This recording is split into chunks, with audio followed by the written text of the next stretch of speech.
Hello everyone, Assalamu alaikum. I hope that you all are very fine. Dear learners, আজকের লেসনে আলোচনা করব কিভাবে WH watt হু দিয়ে negative sentence তৈরি করতে হয়। যেমন দৈনন্দিন জীবনে আমরা কিন্তু সচরাচর ঠিক এভাবে কথা বলে থাকি। যেমন কে মূল্যবান সময় নষ্ট করে না, কে তোমাকে বিশ্বাস করে না, কে প্রশ্নের উত্তর দেয় না। ডিয়ার লার্নার্স, এই ধরনের বাক্য আমরা বাংলা থেকে ইংলিশে ট্রান্সলেট করতে পারবো খুব সহজে একটি মাত্র স্ট্রাকচার শিখে। আজকের স্ট্রাকচার হচ্ছে হু ডোন্ট লার্ন ইংলিশ।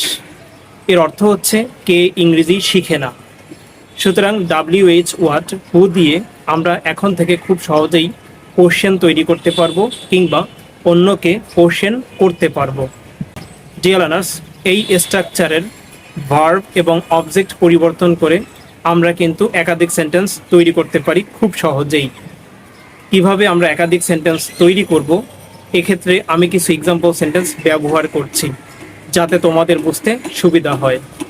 যেমন কে মূল্যবান সময় নষ্ট করে না, who doesn't kill valuable time. কে তোমাকে বিশ্বাস করে না, হু ডাজেন্ট ট্রাস্ট ইউ। কে প্রশ্নের উত্তর দেয় না, who doesn't answer the questions. অফিসে কে ইংরেজিতে কথা বলে না, who doesn't speak English in the office.